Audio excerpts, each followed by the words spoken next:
ഒരു കൂസലുമില്ലല്ലോ. അവർ ഇത്രയും തെറ്റ് ചെയ്തിട്ട് അവർക്കൊരു കൂസലുമില്ല. അവരെ സപ്പോർട്ട് ചെയ്യല്ലേ മന്ത്രിമാരും ഇവിടുത്തെ നിയമവ്യവസ്ഥ എല്ലാം അവർക്ക് സപ്പോർട്ടാണ്.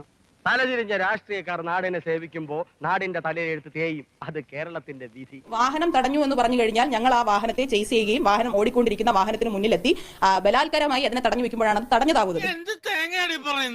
സത്യത്തിൽ എന്ന് വെച്ചാൽ എന്റെ ബസ്സിനെ ഈ കാർ ഓവർടേക്ക് ചെയ്ത് 2-3 പ്രാവശ്യം എനിക്ക് ശല്യമായിട്ട് പോയി. വണ്ടി കുറുക്കനെ കൊണ്ടിട്ട് ഗ്രീൻ സിഗ്നൽ ഇടയ്ക്കായിരുന്നു. ഞാൻ ഗിയർ ഇട്ട് വണ്ടി എടുക്കാൻ നേരത്താണ് ഗ്രീൻ സിഗ്നലിൽ വിടുന്നപ്പോഴാണ് ഈ പയ്യൻ കൊണ്ടുവന്ന് കാർ കുറുകെ ഇട്ട്. അവർ പറയുന്നത് റെഡ് സിഗ്നലിലാണ് കൊണ്ടിട്ടുള്ളത്. ബസ്സിന് മുന്നിലേക്ക് വാഹനം പാർക്ക് ചെയ്യുകയും ഞങ്ങൾ ഇറങ്ങിയതിനു ശേഷം വാഹനം മാറ്റിയിടുകയുമാണ് ചെയ്തത്.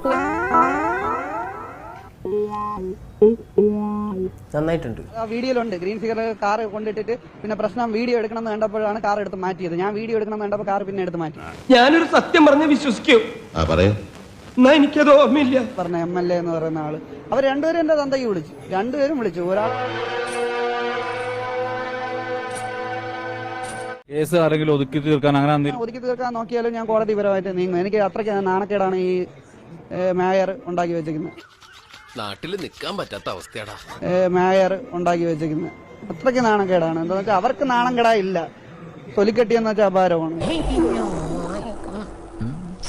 എന്താ ഉറക്കം വരുന്നു.